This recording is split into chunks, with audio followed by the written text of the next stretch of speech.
recognizing the member for Prince George Mackenzie. Thank you, Madam Speaker. Today, as we gather in this chamber, thousands of British Columbians are on their way to the Legislature. They'll be standing on the lawn, demanding fairness, respect, and action from their government. The BCGEU strike is now in its 6th week, one of the longest in British Columbia's entire history. We're also in a season of labor disruption in the public sector right now, as even more public sector unions are entering bargaining in the coming weeks. And this is a crisis of disruption that is of the government's own making. After speaking with teachers, with nurses, and countless other public sector workers, one message is clear. People have had enough. Enough of being ignored, enough of broken promises, enough of a government that says one thing and does another. Madam Speaker, this government has broken public services through years of economic mismanagement, structural deficits, and runaway debt, and now it's public sector workers that are paying the price. Since 2017, management overhead in the public service has increased by 45%. This is something that even the BCGEU has been vocally raising concerns with. Instead of supporting the front lines, so classrooms, hospitals, and community programs, this government has ballooned bureaucracy while neglecting workers who keep this province running. Now the consequences are being felt everywhere. Strikes are escalating in my riding and Prince George Mackenzie, and indeed across the province. Services are collapsing, and it's everyday British Columbians that are now caught in the middle of this dispute.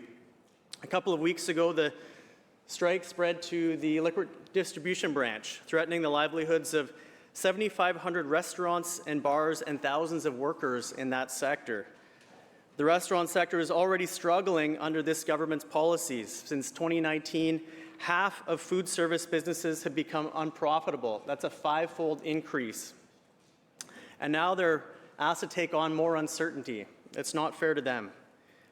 Meanwhile, post-secondary students aren't getting their student loan payments because Student Aid BC is not doing the service it normally does. Some students are actually dropping classes because they can't afford their tuition and paying their rent at the same time. There's a backlog of young people who can't get their driver's license because they're not getting road tests at the moment. And now even criminal record checks are being delayed because the government employees who manage them are off the job on strike, as they're able to do. I've heard from a daycare manager, HR manager in the Lower Mainland who can't hire new ECE, early childhood educators, because background checks are stalled. So it's leaving parents without childcare and putting that essential service at risk. There are actually workers today that are without a paycheck because of this. You need a criminal record check every 5 years in the early childhood education sector, and there are actually now ECE workers that are waiting in the queue, and now they're not getting their paycheck. That is unfair, and it's unjust to these workers. It doesn't end there, Madam Speaker. Our nonprofits and volunteer organizations, from youth sports leagues to Big Brothers and Sisters, rely on these same criminal record checks. When these stop, so do programs that support our children and families. As Conservatives, we support higher wages and fairness for every British Columbian.